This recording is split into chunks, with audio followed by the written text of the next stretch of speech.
¿Dónde está? ¿Dónde está qué? ¡Mi hijo! ¿Tu hijo? ¿Todavía tienes conciencia de reclamarlo?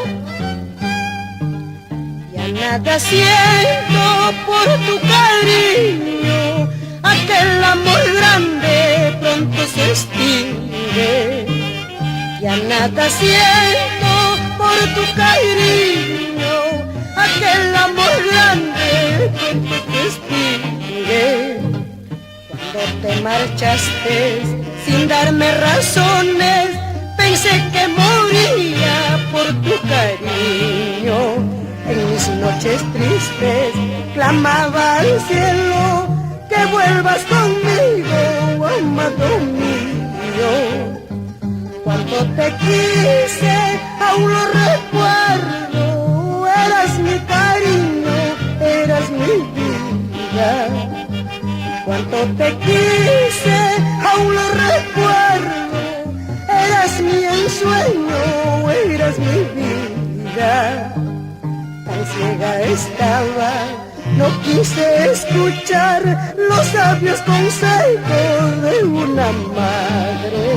Pero Dios es justo, castiga y perdona a los afligidos y a los soberbios.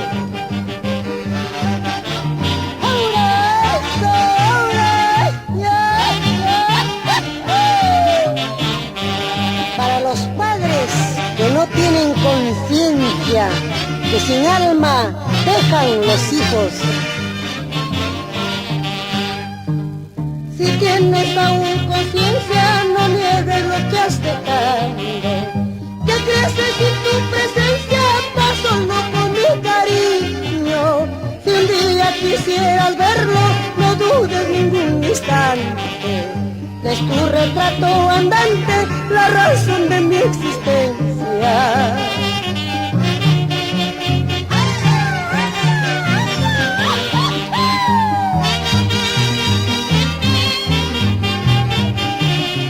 Vamos, Juvenal, todavía te queda algo.